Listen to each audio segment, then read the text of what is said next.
नमस्कार, किसान समाचार में आपका स्वागत है। मैं हूं साइमा खान। सबसे पहले नजर हेडलाइंस पर। प्रधानमंत्री नरेंद्र मोदी ने मन की बात कार्यक्रम में वृक्षारोपण और जल संरक्षण की आवश्यकता पर दिया जोर। कहा कि 60,000 से ज्यादा अमृत सरोवरों में भी बढ़ गई है रौनक।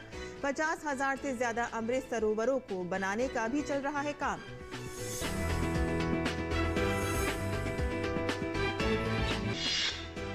नीति आयोग ने वैश्विक अर्थव्यवस्था के लिए हरित और सतत विकास एजेंडे पर 2 दिवसीय G20 सम्मेलन का किया आयोजन।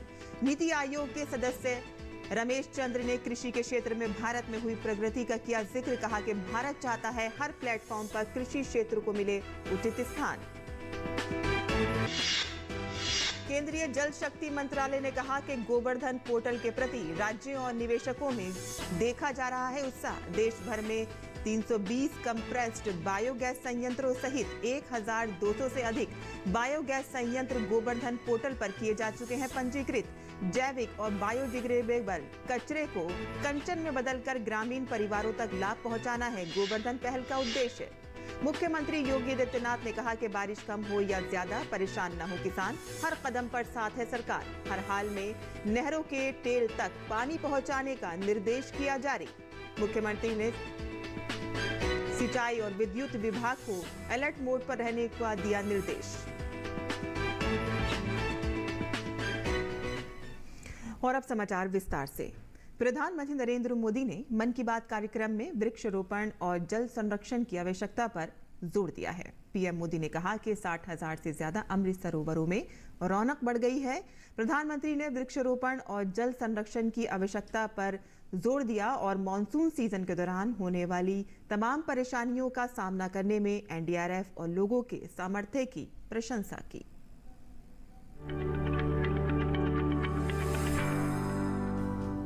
प्रधानमंत्री नरेंद्र मोदी ने मन की बात कार्यक्रम के 103वें एपिसोड में मॉनसून और इससे जुड़ी समस्याओं पर बात की।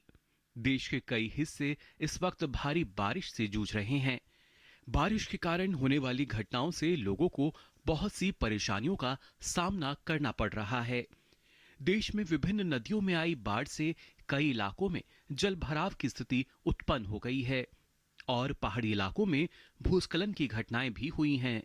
कार्यक्रम के दौरान प्रधानमंत्री मोदी ने प्राकृतिक आपदाओं से निपटने के लिए सभी देशवासियों के सामूहिक प्रयास की सराहना की। प्रधानमंत्री मोदी ने कहा कि स्थानीय लोगों ने, हमारे एनडीआरएफ के जवानों ने, स्थानीय प्रशासन के लोगों ने दिन रात लगकर ऐसी आपदाओं का मुकाबला किया है। बीते कुछ दिन प्राकृतिक आपदाओं के कारण चिंता और परेशानी से भरे रहे हैं। यमुना समेत कई नदियों में बाढ़ से कई इलाकों में लोगों को तकलीफ उठानी पड़ी है। पहाड़ी इलाकों में भूस्खलन की घटनाएं भी हुई हैं।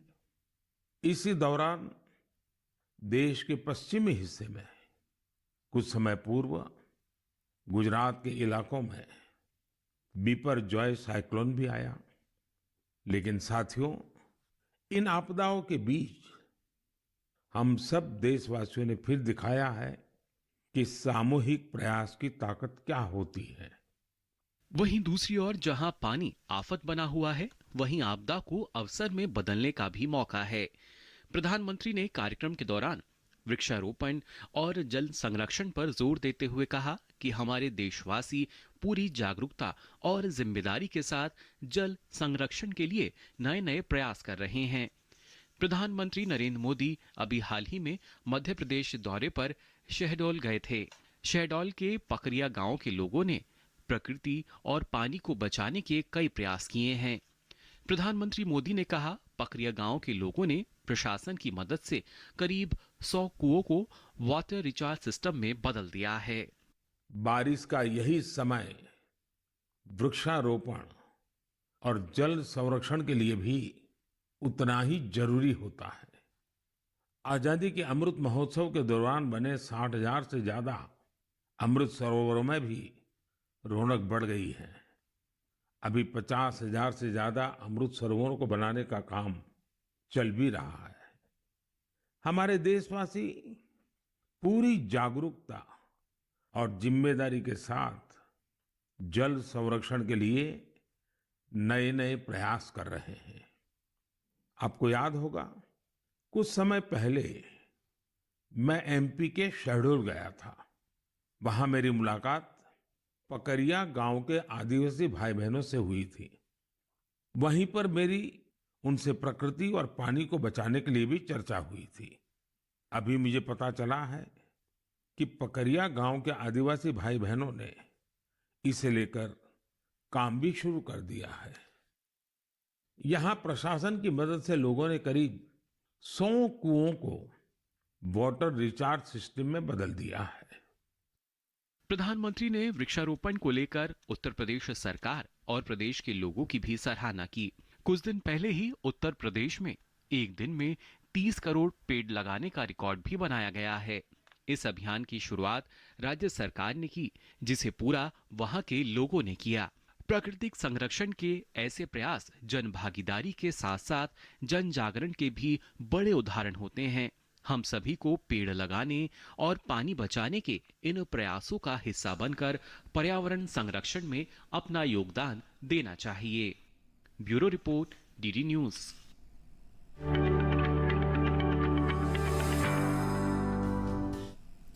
और नई दिल्ली में नीति आयोग ने वैश्विक अर्थव्यवस्था के लिए हरित और सतत विकास एजेंडे पर 2 दिवसीय G20 सम्मेलन का आयोजन किया। आयोजन के दूसरे दिन नीति आयोग के सदस्य रमेश चंद ने कृषि के क्षेत्र में भारत में हुई प्रगति का जिक्र किया। आयोग के सदस्य ने साफ तौर पर कहा कि भारत चाहता है कि हर प्लेटफॉर्म पर कृषि क्षेत्र को उचित स्थान मिले। इंडिया चाहता है कि G20 के प्लेटफार्म को इस्तेमाल करके जो मल्टीलेटरल या ग्लोबल लेवल पे डिसीजन होने चाहिए उनके लिए अपना इनपुट दे। उसके साथ साथ क्लाइमेट चेंज का इश्यूज है वो भी आ गया है, सस्टेनेबिलिटी के इश्यूज हैं वो आगे हैं, बायोडाइवर्सिटी का इशू है वो इशू जो है वो भी आगे हैं। और साथ में इंडिया जिस चीज़ को उठाना चाहिए वो ये है कि एग्रीकल्चर को सभी मल्टीलेटरल फोरम में एक ड्यू इम्पोर्टेंस मिलनी चाहिए। नीति आयोग के सदस्य रमेश चंद ने कहा कि कृषि को वैश्विक स्तर पर बढ़ावा मिल रहा है। एग्रीकल्चर का शेयर ग्लोबल इकॉनमी में पिछले कुछ सालों से लगातार बढ़ता जा रहा है। वो एक बहुत स्ट्रांग रीज़न है कि एग्रीकल्चर को जो इम्पोर्टेंस मिलनी चाहिए वो ज़्यादा मिलनी चाहिए। दूसरा, सस्टेनेबिलिटी डेवलपमेंट गोल 16-17 हैं, उनमें से 11 सस्टेनेबिलिटी गोल एग्रीकल्चर सेक्टर पर डिपेंड करते हैं। तो वो एक दूसरा रीज़न है कि एग्रीकल्चर को ड्यू इम्पोर्टेंस मिलना चाहिए। और तीसरा, हमने G20 एग्रीकल्चर मिनिस्टर में भी प्रेजेंटेशन मिनिस्टर मीटिंग में किया था कि 2014-15 के बाद दुनिया में अंडर न्यूट्रिशन की स्थिति बिगड़नी शुरू हो गई है और इसके बावजूद वो बिगड़ रही है कि per capita food production increase हो रहा है। तो हमने इन दोनों में एक बेटर बैलेंस लाने के लिए कि जब per capita food production improve हो रहा है तो हमारी न्यूट्रिशन क्यों नहीं इम्प्रूव हो रही, क्या हमें जो फूड है उसकी कंपोजिशन में चेंज लाना चाहिए। जैसे भारत ने अब मिलेट मिशन शुरू किया तो उसका एक यही मकसद है कि जो फूड की कंपोजिशन है जब तक उसमें हम चेंज नहीं लाएंगे, बेशक हम ज़्यादा फूड प्रोड्यूस करते रहें तो हमारे न्यूट्रिशन एड्रेस नहीं होगा। तो इस तरह के इशू भारत जो है G20 में टेकअप करेगा। वहीं कार्यक्रम में हिस्सा लेते हुए RSS की राष्ट्रीय कार्यकारिणी सदस्य राम माधव ने कहा कि भारत विकासशील देशों की आवाज बनकर उभरा है। ग्लोबल साउथ जिसको कहते हैं वो वास्तव में विकासशील देशों की एक जमावट है। वो दुनिया का 80% आबादी को रिप्रेजेंट करता है, दुनिया का 40% GDP को रिप्रेजेंट करता है। पर इस जगत को दुनिया के मंचों पर वॉइस ही नहीं है। जो कुछ बड़े देश, जो विकसित देश है दुनिया के नॉर्थ के, ग्लोबल नॉर्थ के, उन्हीं का बोलबाला आज दुनिया के इंस्टीट्यूशंस में चलता है। इसलिए भारत इन जो विकासशील देश है जिसको ग्लोबल साउथ हम कहते हैं, उसमें अफ्रीकन यूनियन के देश है, उसमें हमारे आसिया के अनेक तमाम देश, आसियान के देश है, पैसिफिक के देश, आइलैंड नेशंस है, इन सब का आवाज भारत बनकर आज इन सबके मुद्दों को दुनिया के सामने रखने का प्रयास कर रहा है।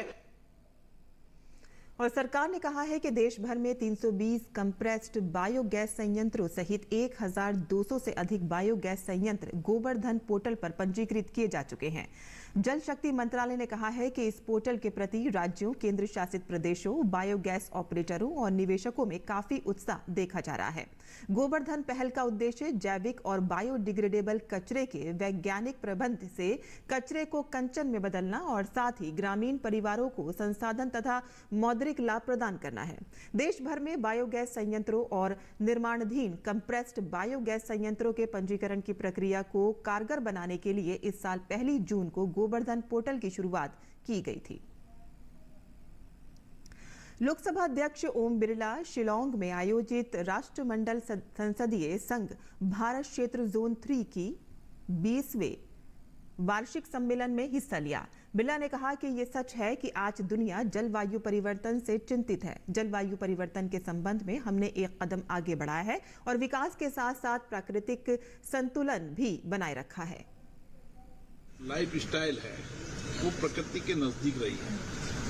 हम प्रकृति के पूजक रहे, इसलिए जलवायु परिवर्तन में प्रकृति के साथ छेड़छाड़ न हो, विकास हो, लेकिन विकास में प्रकृति के अनुकूल विकास हो। ये विचार सभी माननीय जनप्रतिनिधियों के हैं। मुझे लगता है कि हम विकास को मापदंड रखेंगे, लेकिन विकास में प्रकृति के अनुकूल हो ताकि जलवायु परिवर्तन पर असर न डाले।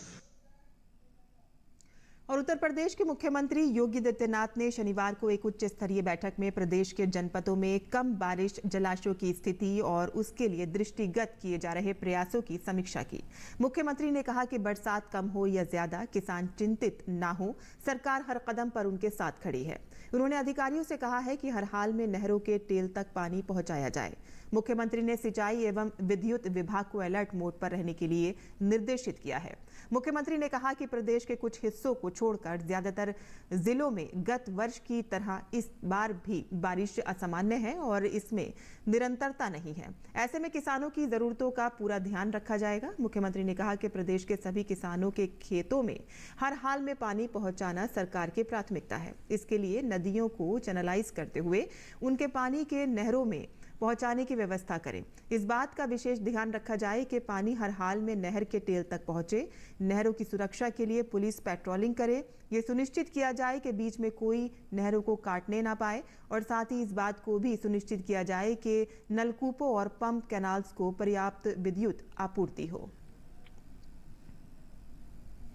प्रधानमंत्री नरेंद्र मोदी के प्रयासों से संयुक्त राष्ट्र संघ द्वारा अंतर्राष्ट्रीय मिलेट वर्ष 2023 को मनाने के क्रम में केंद्र सरकार देश में पोषक अनाजों को बढ़ावा दे रही है और इसके लिए भारतीय श्री अन्न अनुसंधान संस्थान को ग्लोबल सेंटर फॉर एक्सीलेंस बनाया गया है। इस विषय पर भारतीय श्री अन्न अनुसंधान संस्थान हैदराबाद की निदेशक डॉक्टर सी तारा सत्यवती से बात की हमारे संवाददाता ओपी यादव ने। संयुक्त राष्ट्र संघ द्वारा अंतर्राष्ट्रीय मिलेट वर्ष 2023 के क्रम में भारतीय श्री अन्न अनुसंधान संस्थान द्वारा न केवल नए शोध और नवाचार किए जा रहे हैं, बल्कि इस क्रम में वैश्विक स्तर पर एक नोडल सेंटर बनने की वजह से कई तरह के अन्य प्रयास भी किए जा रहे हैं।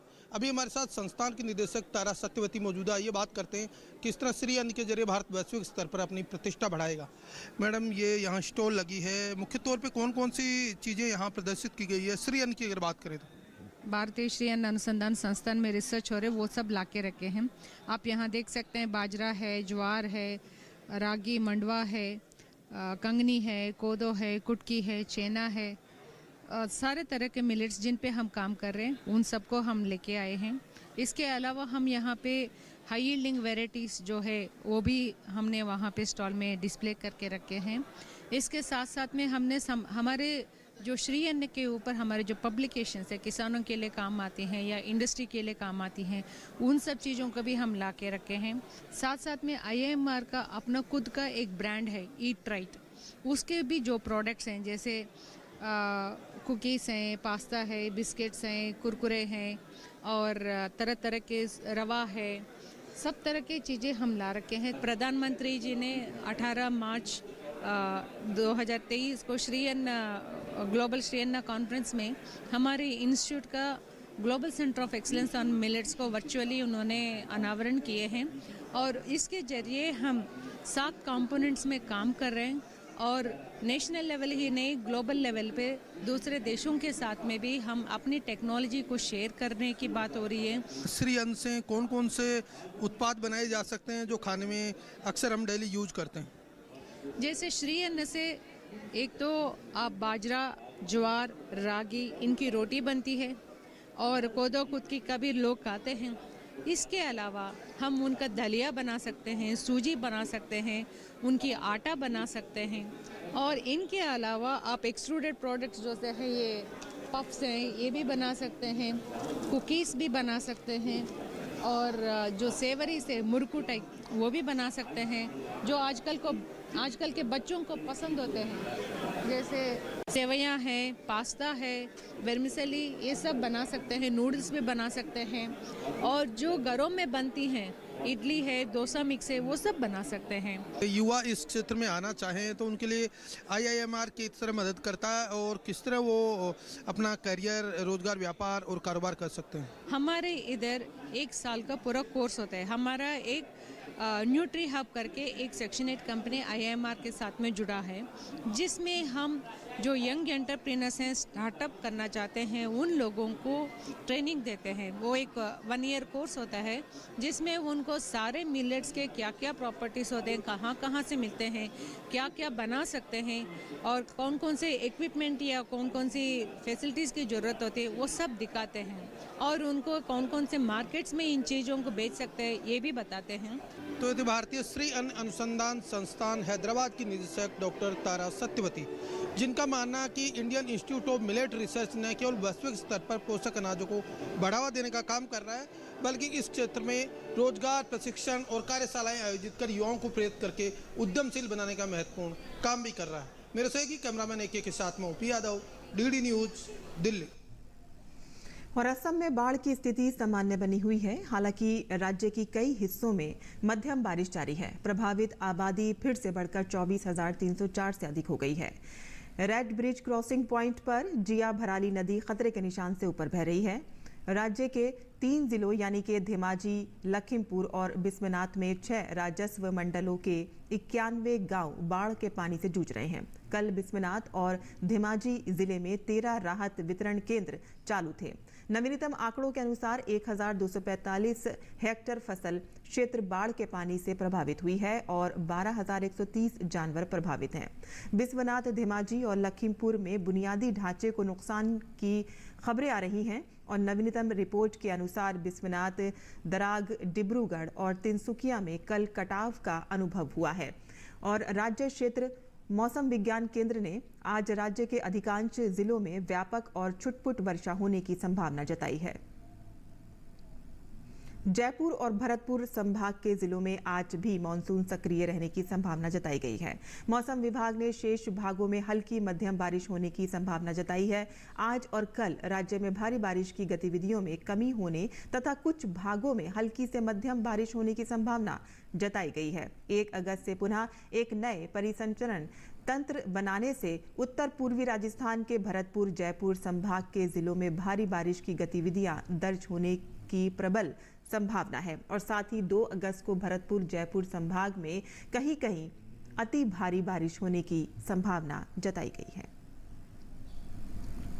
वहीं गोदावरी नदी तेलंगाना के भद्रचलम में खतरे के निशान से ऊपर बह रही है। इन इलाकों में राहत अभियान चलाया जा रहा है और सभी जिलाधिकारी हाई अलर्ट पर हैं। किसान समाचार में अब बात करते हैं मंडी भाव की और देखते हैं ये क्या रहा देश भर की मंडियों का भाव।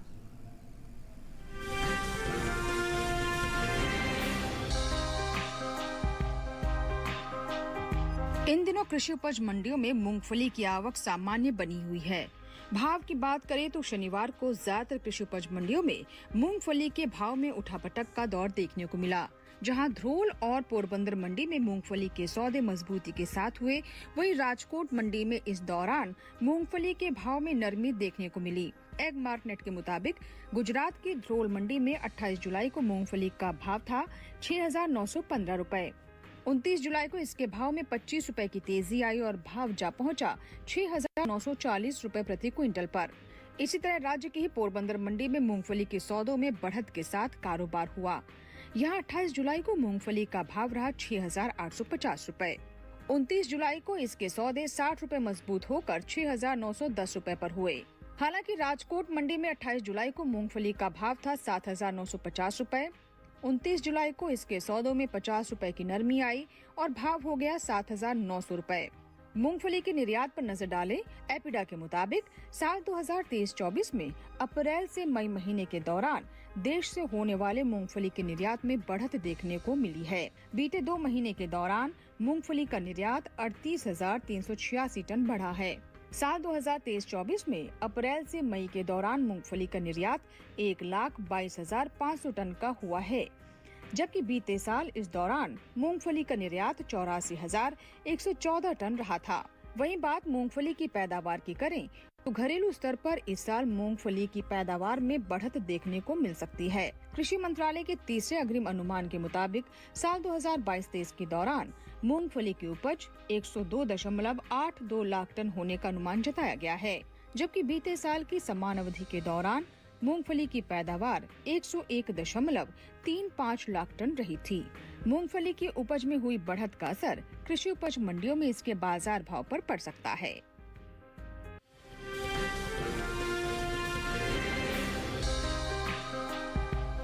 शनिवार को चने के सौदे में उठापटक के साथ कारोबार हुआ। मोरबी, ध्रोल और मालपुरा मंडी में चने के सौदों में तेजी रही। वहीं राजकोट और पुणे मंडी में इस दौरान चने के भाव में नरमी के साथ कारोबार हुआ। बात इसकी आवक की करें तो इन दिनों ज्यादातर कृषि उपज मंडियों में चने की आवक सामान्य बनी हुई है। गुजरात और उत्तर प्रदेश सहित दूसरे राज्यों की मंडियों में 29 जुलाई को चना बिकवाली के लिए पहुंचा। भाव पर नजर डालें तो एग मार्टनेट के मुताबिक गुजरात की राजकोट मंडी में 28 जुलाई को देसी चने का भाव रहा 4,900 रुपए। 29 जुलाई को इसके भाव में 40 रुपए की गिरावट आई और भाव 4,860 रुपए पर आ गया, जबकि राज्य की मोरबी मंडी में इस दौरान देसी चने के सौदों में बढ़त के साथ कारोबार हुआ। यहां 28 जुलाई को देसी चने का भाव था 4,305 रुपए। 29 जुलाई को इसके सौदे 95 रुपए मजबूत होकर 4,400 रुपए पर हुए। ध्रोल मंडी में 28 जुलाई को चने का भाव रहा 4,525 रुपए। 29 जुलाई को इसके सौदों में 45 रुपए की तेजी आई और भाव 4,570 रुपए प्रति क्विंटल पर जा पहुंचा। वहीं महाराष्ट्र की पुणे मंडी में चने के भाव में सुस्ती देखने को मिली। यहां 28 जुलाई को चने का भाव था 5,850 रुपए। 29 जुलाई को इसके भाव 50 रुपए लुढ़क कर 5,800 रुपए पर हुए। राजस्थान की मालपुरा मंडी में 28 जुलाई को देसी चना 4,900 रुपए पर बिका। 29 जुलाई को इसके भाव में 50 रुपए का उठाव आया और भाव हो गया 4,950 रुपए। घरेलू स्तर पर इस साल कुल दलहन की पैदावार अच्छी होने का अनुमान जताया गया है। कृषि मंत्रालय के तीसरे अग्रिम अनुमान के मुताबिक देश में साल 2022-23 के दौरान कुल दलहन की पैदावार 275,04,000 टन होने की उम्मीद है, जो पिछले साल के 273.02 लाख टन उत्पादन की तुलना में 2.02 लाख टन अधिक है। वहीं बात चने की पैदावार की करें तो घरेलू स्तर पर रबी चने की पैदावार में कुछ कमी देखने को मिल सकती है। साल 2022-23 के दौरान देश में चने की उपज 135.43 लाख टन होने का अनुमान जताया गया है।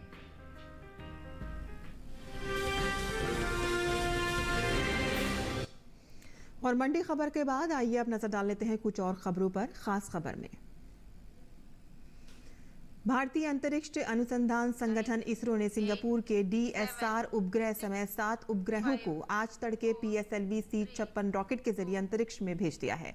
ये प्रक्षेपण सुबह 6:30 बजे आंध्र प्रदेश के श्रीहरिकोटा से किया गया। अन्य छोटे उपग्रहों में वेलॉक्स AM आर्केड स्कूप 2, न्यूलियॉन और गैलेसिया 2 और ORB-12 स्ट्राइडर शामिल हैं। गुजरात के अहमदाबाद में एक अस्पताल में बेसमेंट में आग लग गई। आग लगने के बाद एहतियात के तौर पर करीब 100 मरीजों को अस्पताल से सुरक्षित निकाल लिया गया। अस्पताल का संचालन एक परमार्थ ट्रस्ट करता है। कश्मीर घाटी में अमरनाथ यात्रा जारी है। तीर्थ यात्रियों का नया जत्था पंथा चौक बेस कैंप से बालटाल और पहलगाम मार्गों से होते हुए अमरनाथ गुफा के लिए रवाना हुआ। तमिलनाडु के कुड्डालोर जिले में वेप्पुर के पास शनिवार को एक कार के सड़क किनारे खाई में गिरने से 4 लोगों की मौत हो गई है। हादसा त्रिची चेन्नई राष्ट्रीय राजमार्ग पर हुआ है। जानकारी के मुताबिक कार नियंत्रण खो बैठी और चेपक्कम फ्लाईओवर के आगे बैपुर के पास सड़क किनारे खाई में गिर गई। मृतक थैनी जिले के अंतीपट्टी इलाके के रहने वाले थे। महाराष्ट्र के रायगढ़ जिले के पोलादपुर तालुका में कशेड़ी घाट के पास एक चलते तेल टैंक में आग लग गई। इस हादसे में किसी के हताहत होने की सूचना नहीं है। आग पर काबू पा लिया गया है और राजमार्ग पर यातायात खोल दिया गया है। और आज विश्व मानव तस्करी विरोधी दिवस है। मानव तस्करी के पीड़ितों की कठिनाइयों और उनके अधिकारों की सुरक्षा के तरीकों के बारे में जागरूकता बढ़ाने के लिए हर साल ये दिवस मनाया जाता है। इस वर्ष की थीम है तस्करी के हर पीड़ित तक पहुंचे, किसी को पीछे ना छोड़ें।